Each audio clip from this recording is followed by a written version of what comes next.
brought access to our money we put in the bank. POS operator, she said $50,000 is 1,000 to collect it.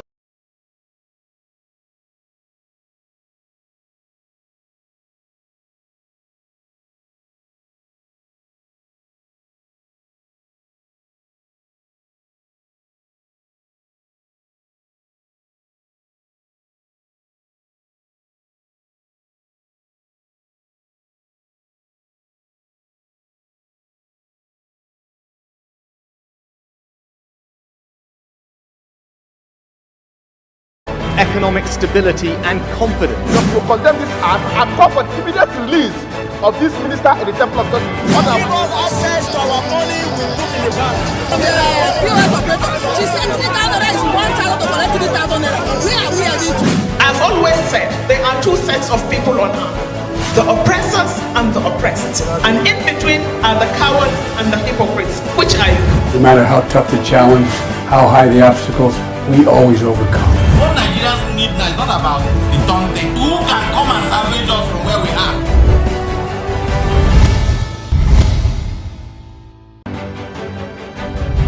Representing people. Mr. President, my people are under siege. I will place economic stability and confidence. To condemn this act and call for the immediate release of this minister in the temple of God. Brought access to our money we put in the bank. POS operator, she said $50,000 is 1,000 to collect 3,000 naira. Where are we heading to? I've always said there are two sets of people on earth, the oppressors and the oppressed, and in between are the cowards and the hypocrites. Which are you?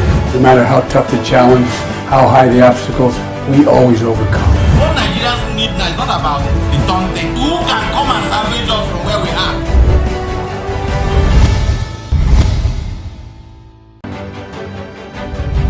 Representing people. Mr. President, my people are under siege. I will place economic stability and confidence. To condemn this act and call for the immediate release of this minister in the temple of God. Brought access to our money we put in the bank. POS operator, she said $50,000 is 1,000 to collect 3,000 naira. Where are we heading to? I've always said there are two sets of people on earth, the oppressors and the oppressed, and in between are the cowards and the hypocrites. Which are you? No matter how tough the challenge, how high the obstacles, we always overcome. What Nigerians need now is not about the taunting. Who can come and salvage us from where we are?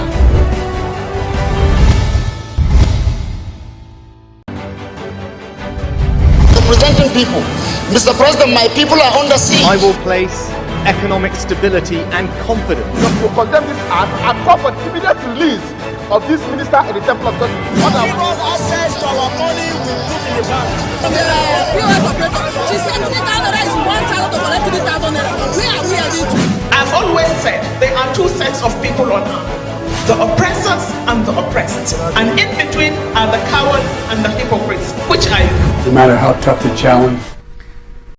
It's 10 a.m. and it's time for ATN's Open Conversation, which is the network flagship political platform through which trending political news, events and stories are discussed with stakeholders. Now, through this conversation, ATN uses political talks about specific issues, party system and actors to explore hope and engender positive impact to the society. Our first point of call today is on governance. APC policies increasing poverty, loss of livelihood, says Osuntokun. And in Edo State, PDP passes vote of confidence on governors on Obaseke scolds Shaibu. Salon governance, ulterior motives behind needless war with Niger, PDP alleges. 10 Senate group backs Akpabio on legislative independence, complementing executive. And a ministerial nominee replace El Rufai with Kaduna Central or South stakeholder appeals. We'll have this and many more conversation after the break, and we still have a very own Ambassador Roland T. Douglas on the show, but that will be, we'll get you to meet him again after the break. Representing people. Mr. President, my people are under siege. I will place economic stability and confidence. To condemn this act and call for the immediate release of this minister in the temple of God. Brought access to our money we put in the bank. POS operator, she said $50,000 is 1,000 to collect 3,000 naira. Where are we heading to? I've always said there are two sets of people on earth, the oppressors and the oppressed. And in between are the cowards and the hypocrites. Which are you? No matter how tough the challenge, how high the obstacles, we always overcome. What Nigerians need now is not about the Tonte. Who can come and salvage us from where we are?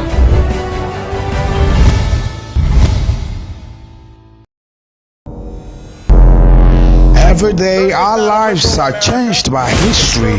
We are one people, all of us. Leaders, politics, nobody's ambition is what they blood. I have fought very firmly. natural occurrence, war, and the world economy. I belong to everybody, and I belong to nobody. ATN covers it all on ATN Politics today.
People into the country illegally. That is amazing. Honorable you human trafficker. Honorable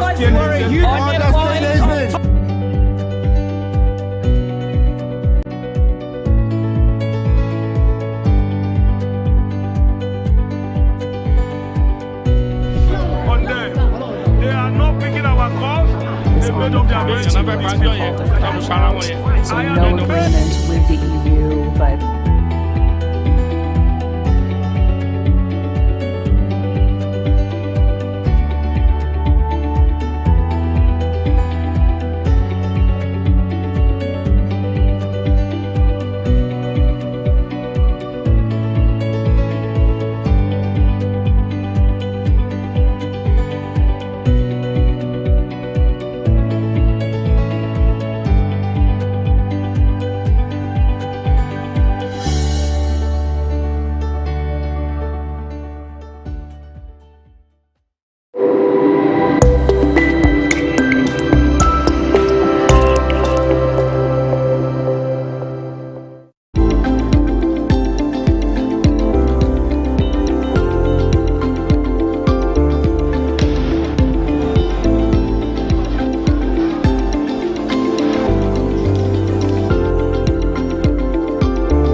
representing people. Mr. President, my people are under siege. I will place economic stability and confidence. To condemn this act and call for immediate release of this minister in the temple of God. What Give us access to our money we put in the bank. POS operator, she said 3,000 naira is 1,000 to collect 3,000 naira. Where are we heading to? I've always said there are two sets of people on earth, the oppressors and the oppressed. And in between are the cowards and the hypocrites, which are you. No matter how tough the challenge, how high the obstacles, we always overcome. What Nigerians need now is not about the taunting. Who can come and salvage us from where we are?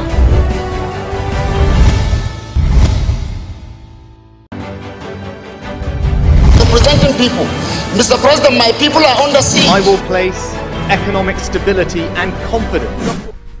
Good to have you back on ATN's Open Conversation. Let's start the conversation with Minister and nominee, but I'd like to welcome again Honorable NST Roland Douglas. Good to have you back on ATN Open Conversation. Good morning once more. Good morning, Nigeria. We're having a full day with you today. Okay, now the Obidati campaign organization has described the 3 months administration of President Bola Tinubu-led All Progressive Congress as 76 days of gross darkness. The Director General of the Obidati campaign organization is Balogun Akino Sutokun. He said this is in a lengthy article released in Abuja yesterday. He said, according to the Labour Party, the campaign organization of Obi and Dati Baba Ahmed, he said Nigerians have over this period been at the receiving end of an ill-prepared leadership which has unleashed a series of ill-thought-out policies that have led to the loss of livelihoods, business, jobs, and increased poverty. He said, after over 76 days in office, what are Nigerians getting and how are they faring? Unplanned and ill-thought removal of fuel subsidy and unification of exchange rates, uncoordinated and confusing policy announcements, exponential increase in the prices of all goods and services, especially food and other basic consumables, decline in national savings rate and erosion of disposable incomes of Nigerians, increase in poverty and insecurity. Literally, he argued that all this was happening alongside unimaginable extravagance and exponential increase in the cost and waste of governance, exemplified with the interminable appointments of a litany of ministers and aides, and then a most unexamined desire to go to clearly avoidable war with our very close neighbor and brother, Republic of Niger. Now, according to him, the list is unending, confusing, most unfortunate and lamentable. He stressed that there is a clear lack of grasp of the undergirding ethos of good governance predicted on short, medium, and long-term stimulus strategies and policies. That Nigeria, he appointed out, can you afford this experimental leadership approach and foray into governance by stealth, with no imagination, deep thinking, substance, and concrete ameliorative policies. So the DG basically said, in their own words, the APC-led government admitted their error of declaring subsidy removal and currency unification without adequate plans to mitigate the potentially huge consequences, as Nigerians are now witnessing in anguish. So he said, for the APC and their leaders who claim to have not been prepared for the job of presiding over Nigeria's administrative affairs, to commit such a blunder at this critical, troubling period of our nation's history is inexcusable. That the magnitude of such mistake, which has debased and threatens to wipe out businesses with unprecedented worsening of livelihood, living conditions of Nigerians, cannot be wished away with mere promises without adequate plans. He said, given their unrelenting lies and blame games, some clarifications are imperative. Do Nigerians deserve to have subsidies? Yes, he said, they do, as governments all over the world, including advanced countries, offer subsidies to their citizens in various ways. Should the subsidy be removed in Nigeria? He said, yes, it should, because it has been grossly mismanaged in an organized crime cartel manner and unparalleled corruption, official malfeasance, and embezzlement of taxpayers' money.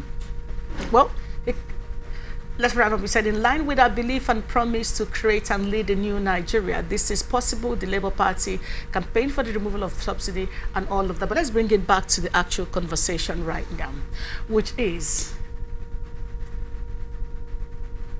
if we are looking at this issue to be what it should be, can we say that Osutokun is wrong?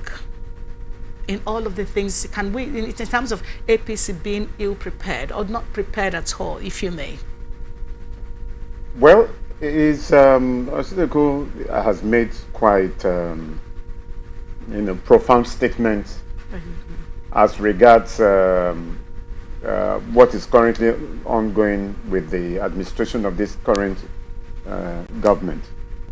But you see, I have a concern in the sense that quite a lot of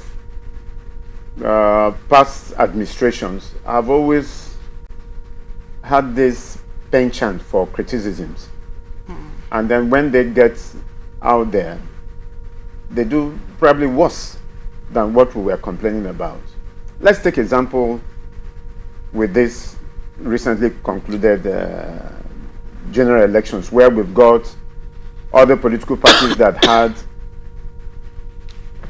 this semblance of good governance. They're at the National Assembly. And in that National Assembly, issues that are coming up are issues that are anti-people. And I haven't heard from members of the Labour Party, the members of the NNPP, and the members of all that in the National Assembly raising red flags on these issues. So that tells us that they are all together in it. When they are not there, it's very convenient for them to criticize what the current administration is doing. But once they get there, it becomes business as usual. Otherwise, when they were proposing this 170 billion for cars and all that, I was hoping that the legislators from the Labour Party, from the NNPP, that were currently in the National Assembly should have raised red flag. But they're all silent and benefiting from it. So, talk is cheap. What has happened is, let them come up with constructive criticisms and show us what exactly we can practically put in place. So for me, it's not enough to criticize. I mean, we had the past administration vice president came into the Niger Delta area while he was acting as the president. And he came up with certain practical policies like engaging the youth in the Niger Delta to complement the refinery of most of these products that are dearly needed. And what happened? That's where it ended. So, yes, it's sweet and it looks nice, but when they get there, what difference are they going to make? Currently, they have their members at the National Assembly, and we have not heard a voice over some of these policies that have so far been raised and implemented at the National Assembly. All right, we'll take a short break, everyone. We'll be back to you on Open Conversation after now. Representing people.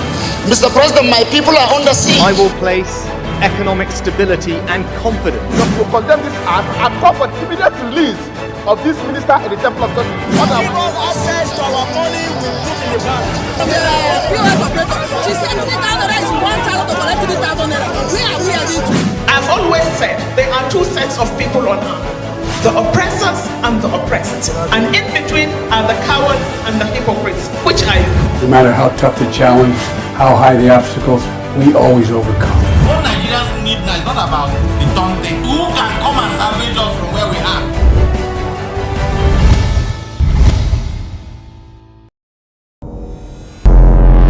Every day, our lives are changed by history.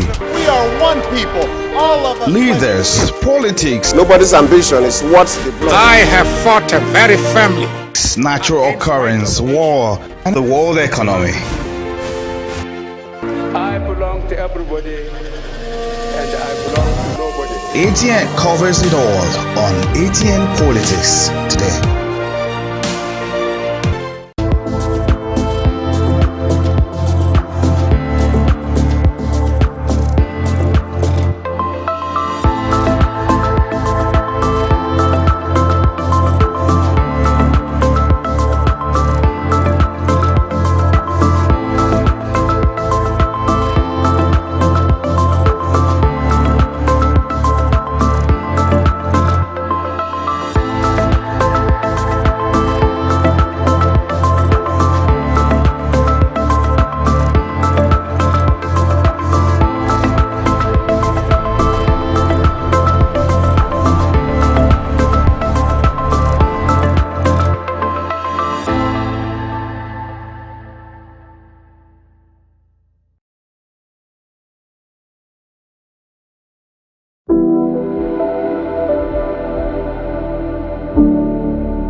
people into the country illegally. That is amazing. Honorable You human trafficker.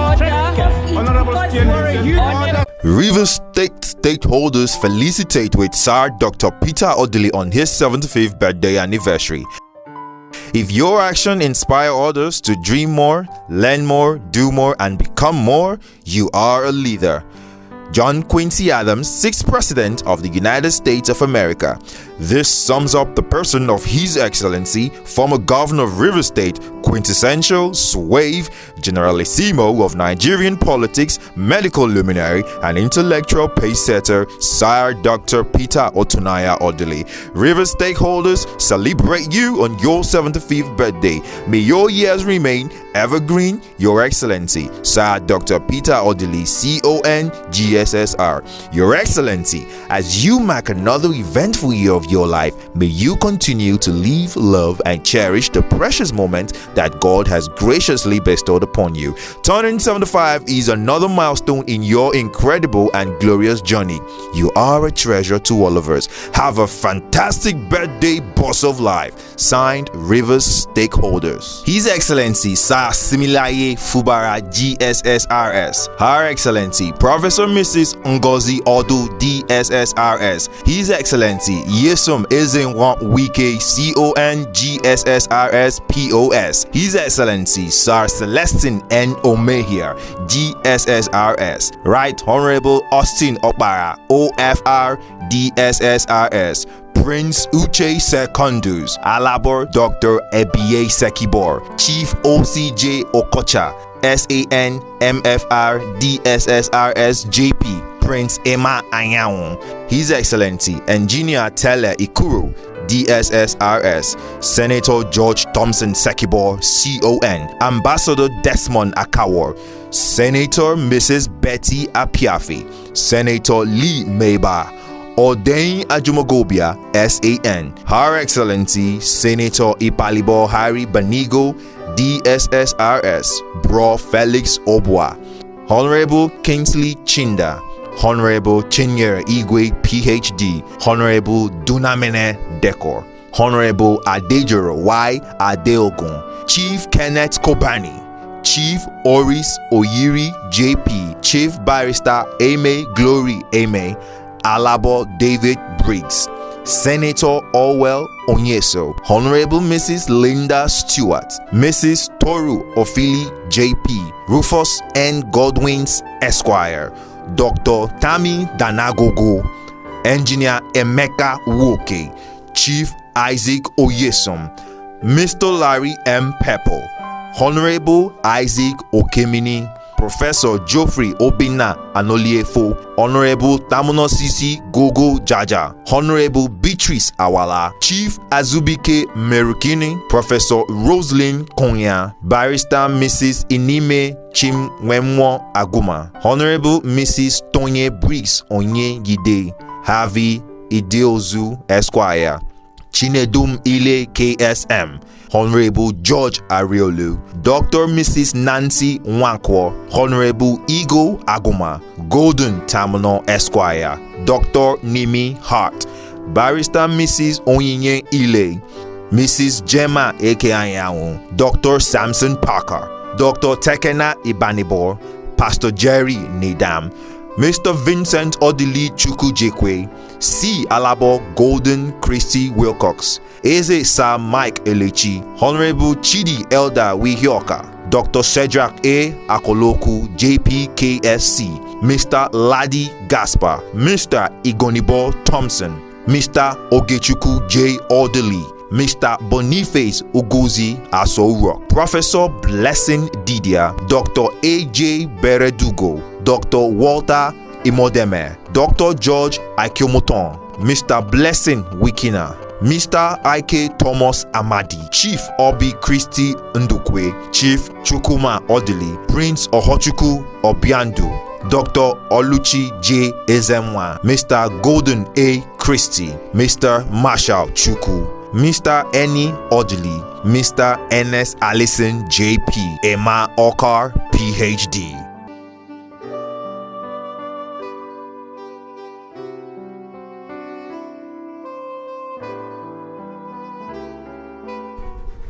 Rivers.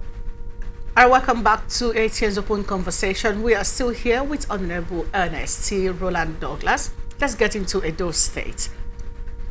As a rift between Governor Gordon Obaseki and his deputy comrade, Philip Shaibu continues, the leadership of the Edo State People's Democratic Party over the weekend passed a vote of confidence on Governor Obaseki, just as it scolded the deputy governor for dragging his principals to court over a speculated impeachment process without exhausting the party's internal dispute resolution mechanism. The Edo PDP leaders who met on Sunday in Igweben, the government area, were drawn from Edo Central Senatorial District of the state. Among those in attendance at the meeting were the state chairman, Dr. Tony Azigbemi, and several other stakeholders. Now, let me come to you, Honorable Roland Douglas. This issue between Obaseki and Philip Shaibu, his deputy, do you think it's been blown out of proportion? From Adams Oshomole to Obaseki himself, and now to the party, is it being blown out of proportion? He has apologized. Can they just let it go and see, maybe try not to create more ruckus out of it? Well, I don't think so. You know, politics in Nigeria has come to a stage where in the morning you are best of friends. In the afternoon, probably you're privileged to certain informations, and then you start having a change in the relationship. And then in the night, it's a completely different ball game. And there has been antecedents with the previous the governor, Adams Oshomole, with Obaseki. We saw what happened. And now the former governor of Rivers State played an active role in interceding. So he, being part of those activities, had seen that his principal is not backing his candidature in this upcoming electoral process. And so he was being proactive by taking these preventive measures. And of course, there are a lot of sycophants all around who are going to blow it out of proportion. And it's normal. It has become a norm right now. And I don't blame him as well for taking those proactive measures just to make sure it's not being sidelined the way his boss was sidelined, in the previous election that had to now involve the intervention of other prominent stakeholders within the political party. Now, when there are issues of this nature, let's look at Frank Shaibu's apologizing to his boss and ensuring that there is somewhat of peace, or at least something close to that. Is it enough? If you think that they're not blowing it out of proportion, like you said, is it enough for him to apologize then, and then, or is there something else you think that he should do to ensure that he is accepted back into the fold, or has it gone too far? Are they saying that he went to court? You see, what has happened is it's almost obvious that the governor's interest lies with someone else. Okay. And his apologies are not going to change that narrative. It's a done deal. So what he needs to do, like it happened in Ondo State also, where the deputy governor had to now opt out to an alternative political party that have that kind of soft landing where they are going to give them waivers, to participate in the upcoming election. I'm sure that is what is going to play out.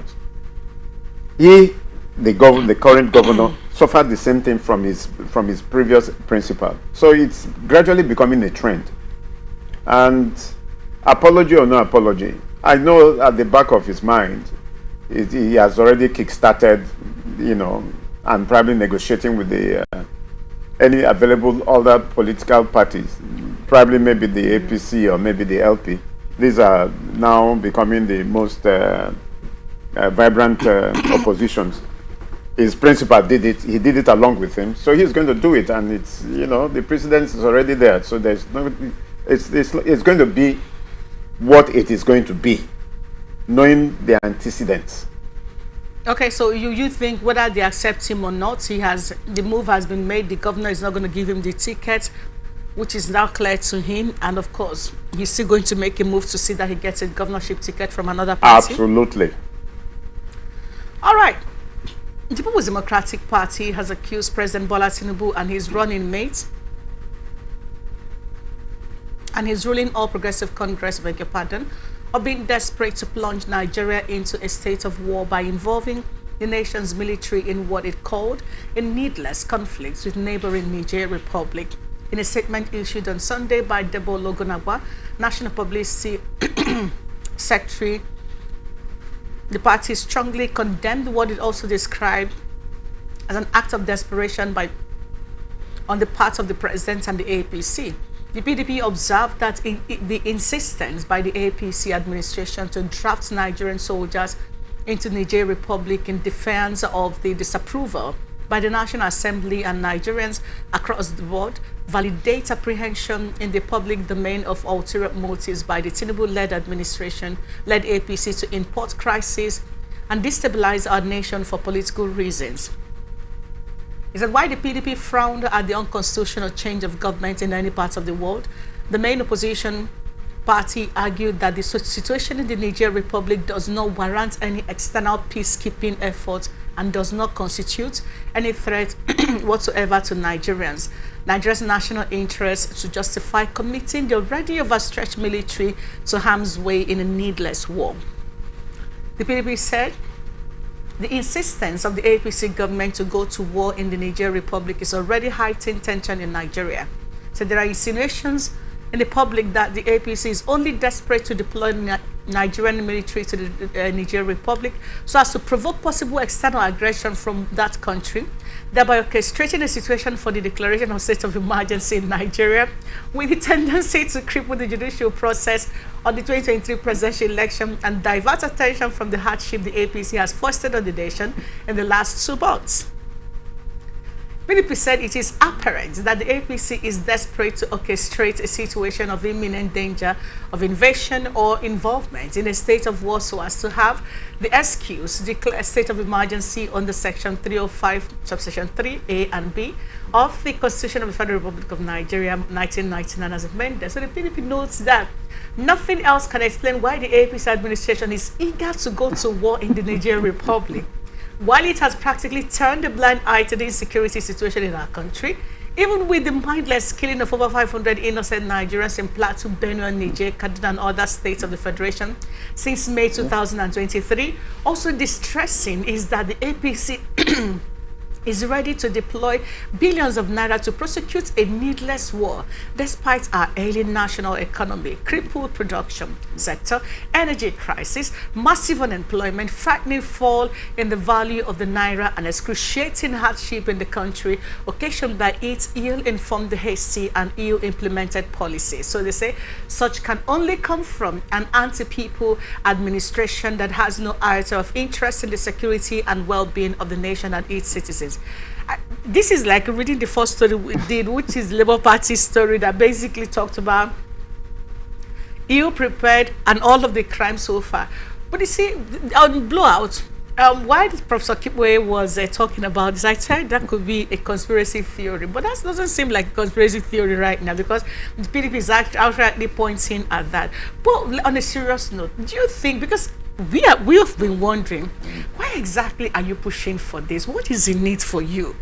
These people are not even calling for war. They're just saying that this president, Bazoum, was corrupt, messing with the issues within their country. So they took over power from him to restructure things. Absolutely. And they're already doing that. Yeah. Why are you threatening war? What is going on? And let me bring you in here. There's so many things that we have, so many questions that we don't have answers. So maybe you can do justice to that.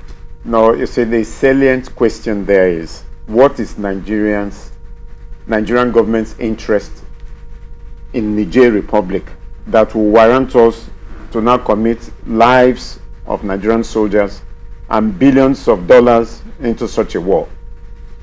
In the past, we have ECOMOG that went to Liberia, went to Sierra Leone, and all that. What was the benefit for Nigeria having persecuted all those wars with our neighboring West African countries. It's all nothing came out of it. Rather, we have the Chinese and the Americans all going back there, getting the contracts to reconstruct, the destruction in those countries, and then building, the economy benefit to themselves. So we have no justification because our hands are full. I mean, just 3-4 days ago, there was a massive burial for farmers in Plateau State, and I haven't had the government made any statement on that. We've had the Benue State, which is a daily occurrence, and then of course Niger has joined, and then Borno as well. Then we also have our refineries that have refused to function, and they were talking about exchange rate that has gone gagas, and we are not seeing any statement of assurance that all these issues are going to be tackled. These are the issues I think the government was elected to come and tackle, and not to take us into a needless war for an internal country issue. The Nigerians themselves are happy with what has happened. Why? Because they were going through an excruciating economic hardship, and for them it was the best option that they have. And then we have no economic benefit, we have no political benefit to start initiating any war-related matters at this particular moment in our political history. What we should focus right now is allow Niger to internally take care of their challenges and ensure that whatever challenges they have do not have, it affects our neighboring seven northern states that are within the borders, economically and socially as well. Okay, so now let's look at it from this angle. So let's even assume that for the sake of the conversation, or being open conversation, let's even assume that somehow this is Tinubu's intention. Push for chaos. Oh, the tribunal may not favor me. Let's push for chaos. And then when this chaos happens, so I can remain in power for the next 4 years at least. The big question then is, now that the junta have said they are ready to negotiate, they are ready to have a talk, and then ask the ulamas, the Islamicos ulamas who went to see them, to say, ask your president and ask ECOWAS to come see us, and then they should leave the sanctions they have placed on us. What's going to be if again, I asked you this question earlier on, will they go? And if they don't take this move now for peace talk with the junta, is it safe to say that there may be much more that we are not seeing, that the Tinubu's government may be willing to open up when it comes to this Niger issue? You see, what they have done is to pull the rug. What the Nigerians have done is to pull the rug off the feet of the Nigerian government and the ECOWAS leaders by accepting to have a peaceful dialogue. And in international law, you can't invade a sovereign country, especially when you have no political or economic or any consequences affecting your own country. And so I think that having pulled this rug now, let's wait and see how they will justify embarking in any word on them. If there is such an attempt, then that will now confirm the conspiracy that he wants to work on the perception that maybe the presidential the tribunal may not favor him, and he wants to invoke our Nigerian Constitution 305 to subsection A and B. And if he does that, then he's also creating room for Nigerians to rise up in protest and probably also instigate the army to also overthrow him. Because all these are possibilities. We are going through hardship, and we don't need all those external problems that are very peculiar to a sovereign country. There's also this talks, I wouldn't say it's insinuation actually, that the government, democratic government, don't negotiate with coupists, for instance, and then that there's no way ECOWAS will go there to negotiate with the junta. So if ECOWAS now fails to go, like you said earlier, if ECOWAS fails to go, to negotiate with them, to agree or lift these sanctions, how do you think we now should begin to look at this? Because they have made the first move, so okay, we are willing to talk with you. Yes. What's the best way you think we should begin to look at this if they fail to take this for me to make peace? You see, have you tried to get the feelers from our neighboring other countries like Ghana and Cameroon and the rest of them? These are countries that are also grappling with economic activities, and we don't want to encourage, a war situation at the moment, because they all have their own internal issues, and their citizens are also advising them against supporting the Nigerian government to go into war with Niger. It's there in the public domain. So I know ECOWAS will not want to go there because they want to save face. But you see, the damage control that we need to do is lift these sanctions that have been imposed on the Nigerians, because it's not really affecting the Nigerians themselves, it's also affecting the Nigerians, especially those northern states that are sharing common border with them. Yeah. So over the weekend as well, at the ECOWAS parliament, there was an impasse because there was a division. Certain groups refused to go for the military takeover. Other groups insist it has to be done with the diplomatic dialogue.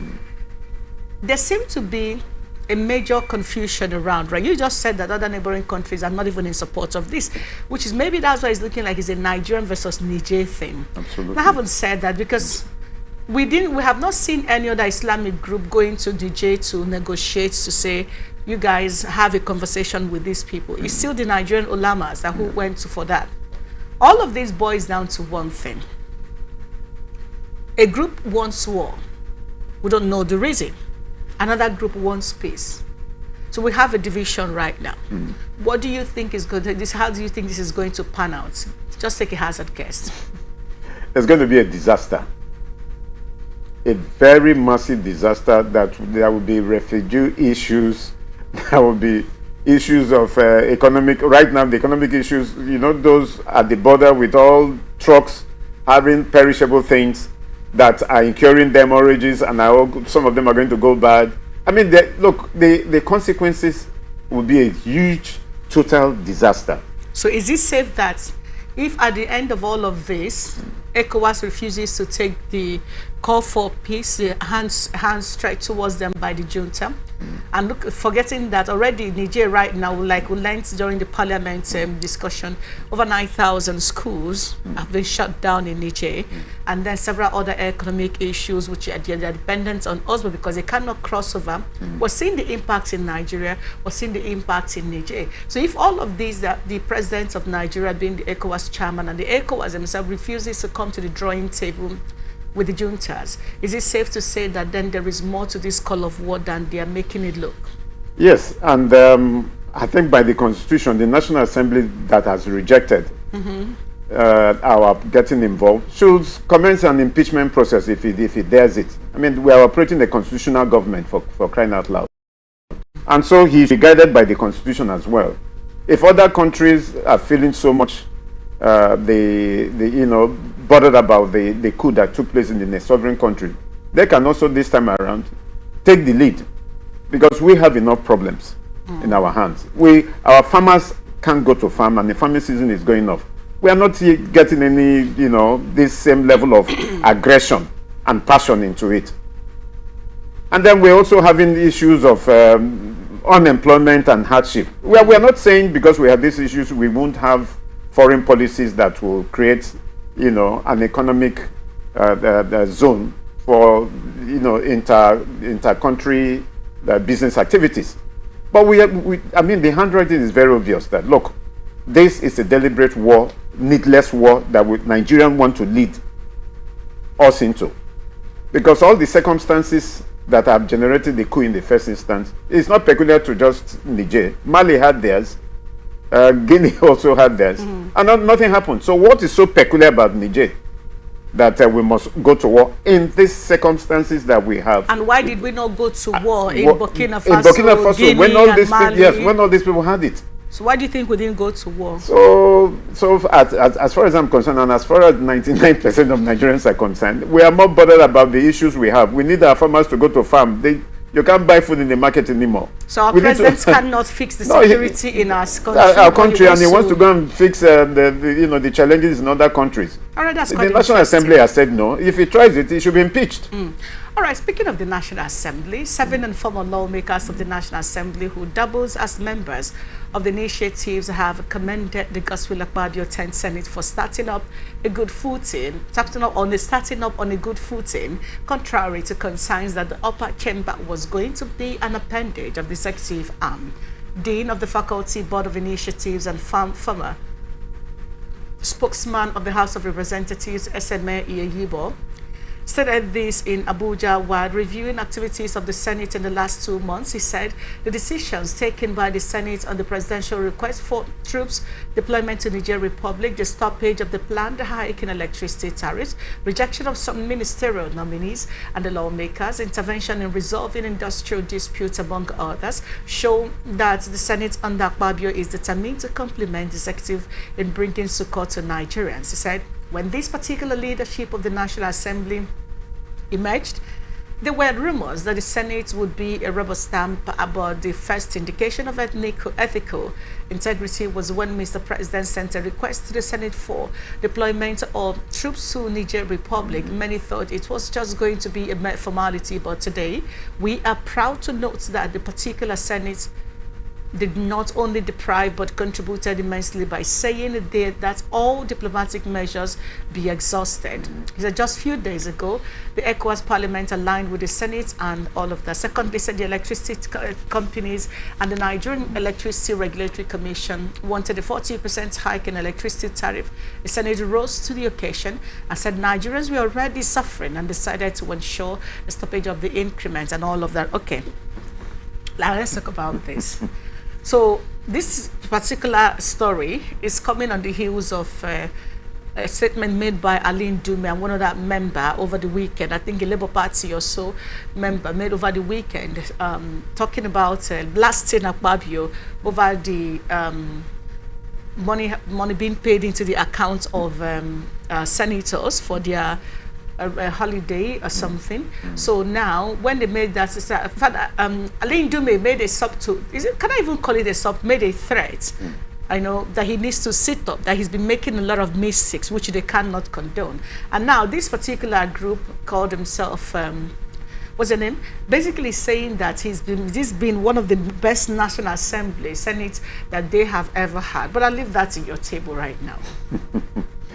You see, Ndume has been there, Senator Ndume has been there for a while, and he should know that it cannot be business as usual. And somehow, maybe we have also underestimated the leadership skills of the Senate President, Akpabio.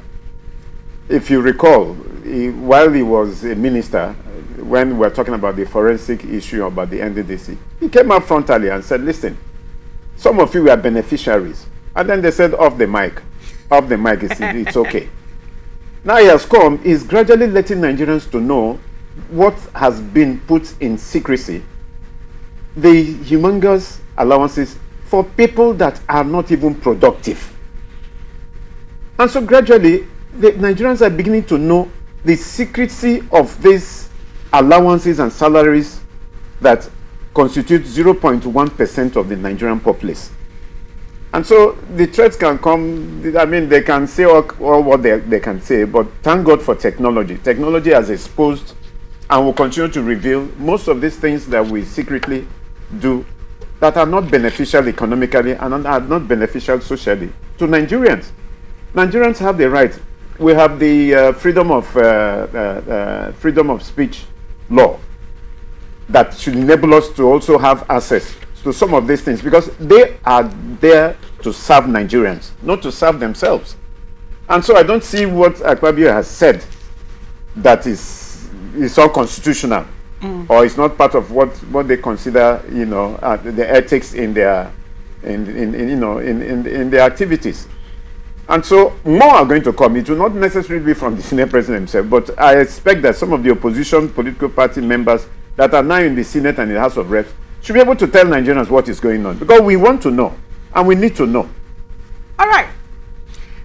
Let's keep going as we desire to know because we want to know. A former chairman of the All Progressive Congress caucus in Kaduna State, Alhaji Ahmed Tijani Ramalan, has appealed to President Bola Ahmed Tinubu to consider a ministerial nominee from Kaduna Central or Kaduna South to replace former Governor Nasir El-Rufai for inclusiveness. In an open letter to Tinubu on Sunday, obtained by our correspondent, Ramalan said the ministerial position should go to Zone 2 or Zone 3, where persons and politicians of high caliber are well placed to take such a position, in view that both El-Rufai and Governor Uba Sani are from Zone 1. He called on President Tinubu to look critically into the sharing of political positions in Kaduna State, saying that the over-concentration of political offices in one zone is not auguring well for APC in the state. He explained that before 2015, when APC took over Kaduna State by storm from PDP, which had held sway for 16 years, there had been equity in the sharing of the spoils. According to the understanding among politicians and other stakeholders in the state, based on gentleman's agreement, when the office of the governor goes to Zone 1, naturally the deputy governorship position should go to the second or third senatorial zone. He added that for a delicate balance, the ministerial position usually went to the remaining senatorial zone to achieve inclusiveness and complete representation in the state. So he stressed that adherence to the sharing formula meant all three senatorial zones were fully represented at both the state and federal levels. He said there are speculations that after the former governor failed to make the ministerial list, he or the governor purportedly forwarded the name of a certain Jafaru Sani from Kabal local government area, insisting that Zone 1, where the governor hails from, must still produce a replacement. Ramalan, however, cautioned the president, stressing that the politics of APC in Kaduna State is not about El-Rufai alone, but about the entire membership of the party and the people of the state. He warned that the political isolation of Zone 3 has not in any way helped the fortunes of the APC or peaceful coexistence in Kaduna State. Well, one would think that this is a critical conversation that needs no explanation, but here is the thing.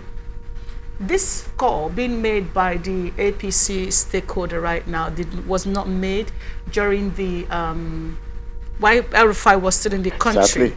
why he was still being mentioned for nominee and all of that. We also know that Sheikh Hussaini had been on the heel of insisting that El-Rufai has no place being a minister, considering all the issues he did while he was in governor. Well, El-Rufai will then have also abandoned the ministerial, being part of Tinubu's executive council, federal executive council, and then he has jetted out of the country. I'm coming back to you now, sir. You see, what is playing out in Kaduna is what is also playing out in Delta State. You know, and it's unfortunate that basically we see politics as sharing of spoils.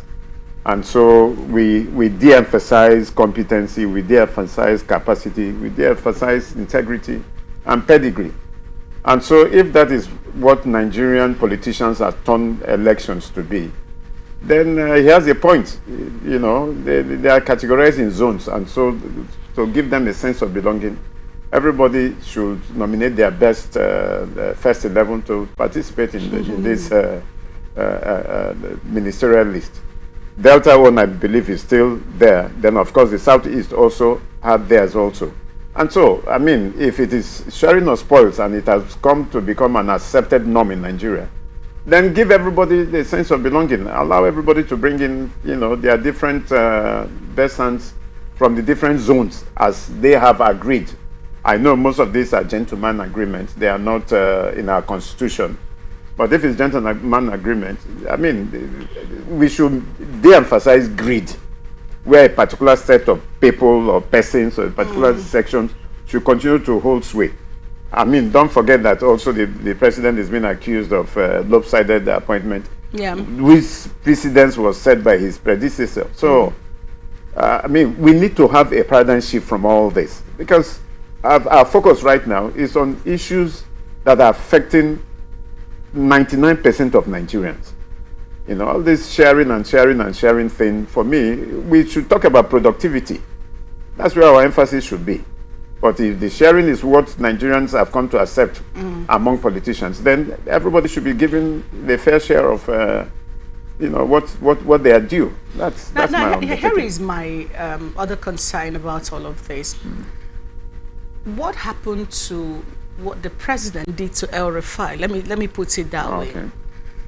Ministerial lists, nominee lists are first sent to security agencies for screening internally, and after that screening, it's now sent to the National Assembly, then to the Senate, where the for formal screening will now take place.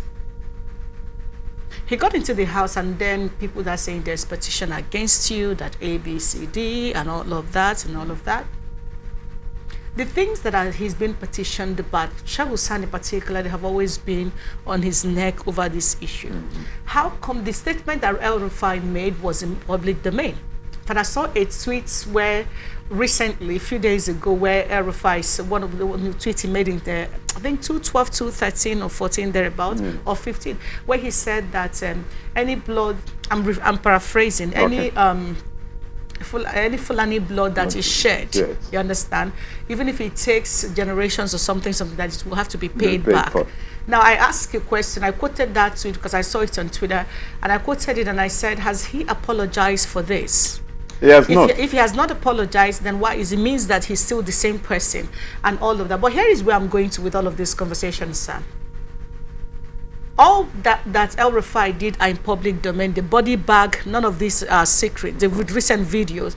How come the security agency screened him to come in, and then Tinubu himself didn't say anything, and then they got to the National Assembly and all of this? So is this a clear, I'm trying to play the devil's advocate right now, is this a clear attempt to embarrass El Rufai?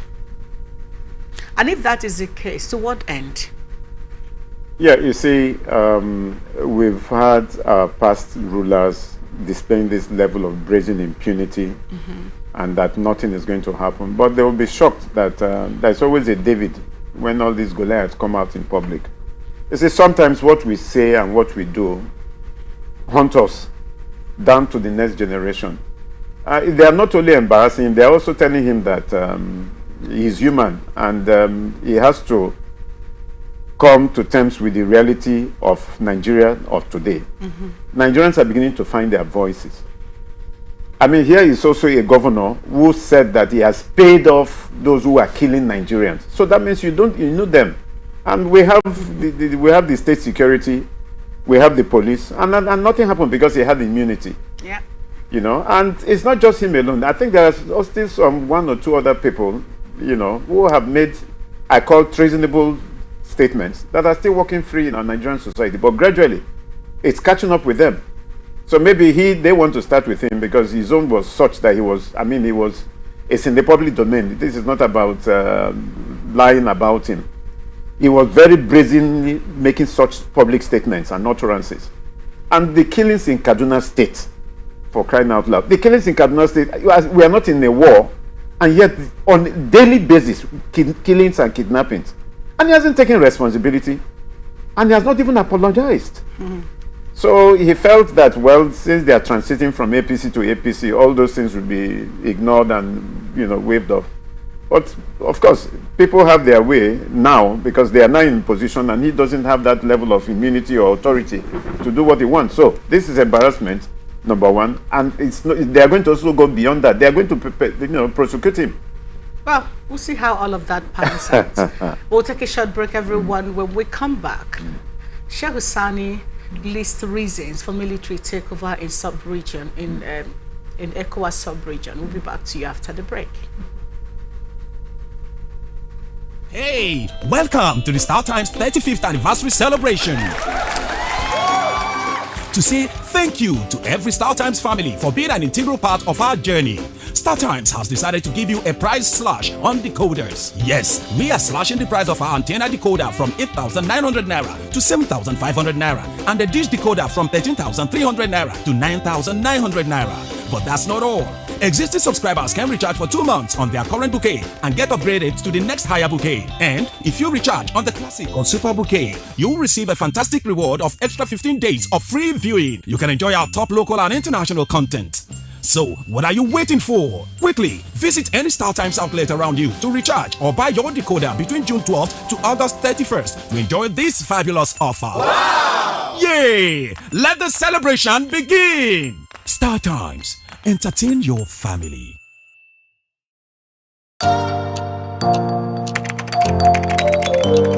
Rivers State stakeholders felicitate with Sir Dr. Peter Odili on his 75th birthday anniversary. If your action inspires others to dream more, learn more, do more, and become more, you are a leader. John Quincy Adams, 6th President of the United States of America. This sums up the person of His Excellency, former Governor of Rivers State, quintessential, suave, generalissimo of Nigerian politics, medical luminary, and intellectual pace-setter, Sir Dr. Peter Otunaya Odili. Rivers stakeholders celebrate you on your 75th birthday. May your years remain evergreen, Your Excellency, Sir Dr. Peter Odili, CONGSSR. Your Excellency, as you mark another eventful year of your life, may you continue to live, love, and cherish the precious moment that God has graciously bestowed upon you. Turning 75 is another milestone in your incredible and glorious journey. You are a treasure to all of us. Have a fantastic birthday, boss of life. Signed, Rivers Stakeholders. His Excellency Sir Similaye Fubara GSSRS. Her Excellency Professor Mrs. Ngozi Odu DSSRS. His Excellency Yesom Ezenwa Wike CONGSSRS POS. His Excellency Sir Celestine N. Omehia GSSRS. Right Honorable Austin Okbara OFR DSSRS. Prince Uche Secondus, Alabor Dr. Ebie Sekibor, Chief OCJ Okocha, SAN MFR DSSRS JP, Prince Emma Anyawon, His Excellency Engineer Tele Ikuru, DSSRS, Senator George Thompson Sekibor, CON, Ambassador Desmond Akawor, Senator Mrs. Betty Apiafi, Senator Lee Meba,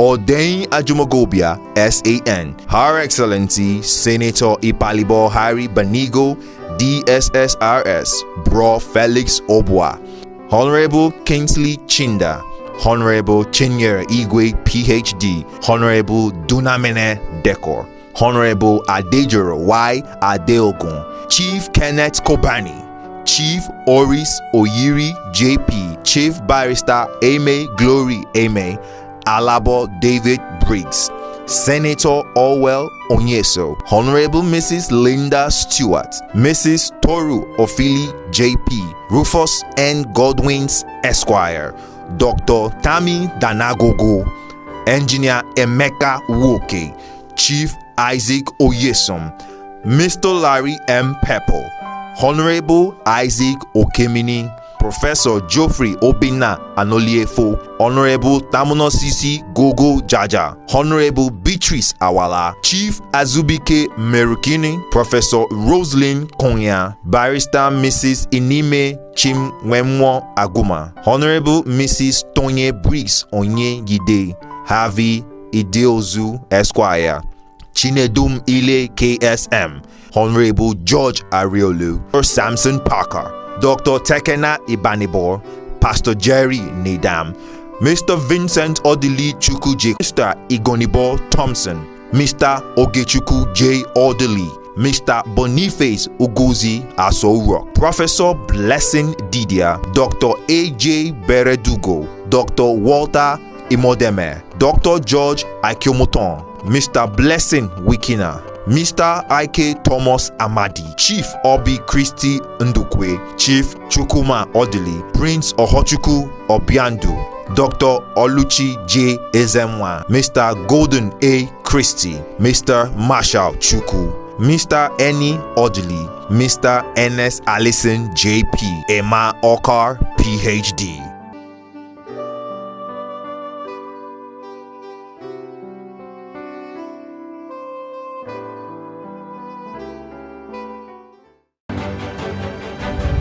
Representing people. Mr. President, my people are under siege. I will place economic stability and confidence. To condemn this act, And welcome back to 8 Years Open Conversation now. A former member of the Senate, Sheni Shehu Sadi, has identified the reasons for the increasing re-emergence of military takeover of government in Africa, especially in the West African sub-region. Speaking in an interview with the news agency of Nigeria in Abuja, Sani frowned on what he considered the increasing re-emergence of juntas in the politics of especially West African countries, but maintained that they keep recurring because the conditions were being created for them to return. He said, we have seen in the past few years how democracies in the West on the military for their safety and security. So there is so much reliance on them, and that has given them the thinking and the mental redirection that they should be in charge. The fourth has to do with the fact that there is no coordinated attempt to save democracy in Africa. You find that whenever there is a coup, there is no coordinated strategy or penalty for coups. And they happen and continue to happen. So the coup in Niger could have been prevented if the democracy was saved. Fifth reason is that there are issues regarding the election of Niger's ousted President Mohamed Bazoum, which ECOWAS and the African Union closed their eyes.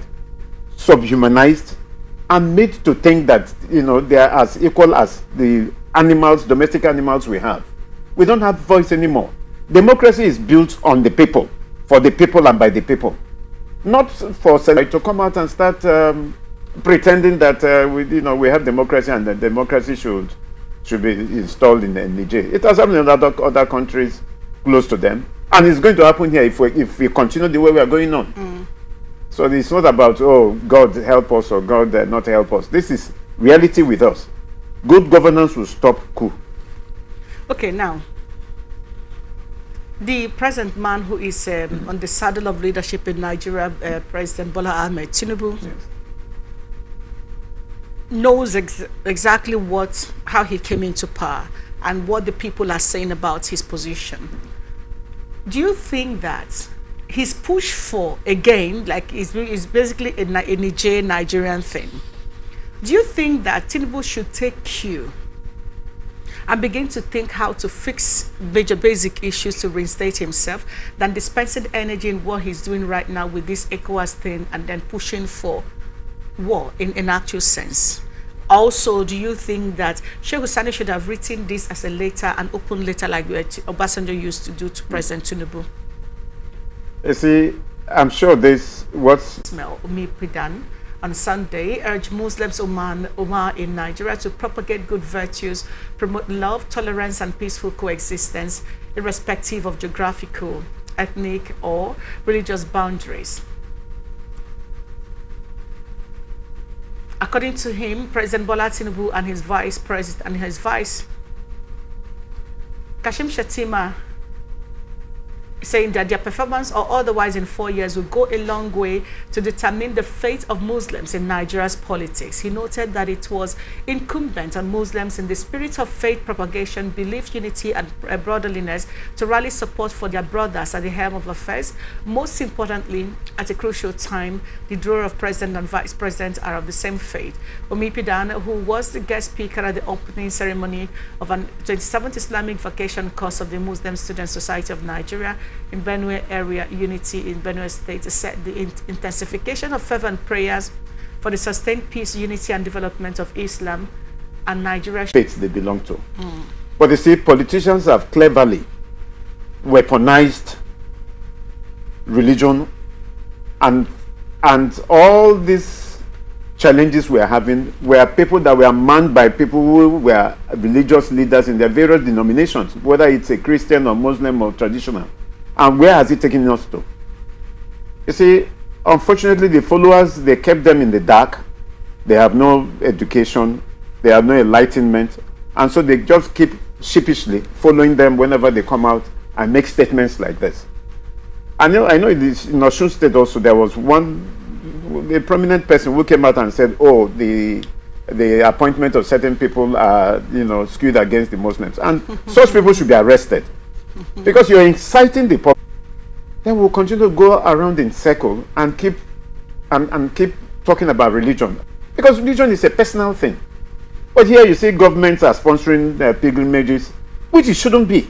So now this propagation of Muslim tickets, that as if it has become a norm, I believe that Omipidan is in this country, knew the issues that that came up with respect to Muslim tickets. Yes, he has the audacity while speaking to Muslim students on an issue, says that success of Tinubu and Shetima government would justify Omar. You said some things, though you didn't stretch on it.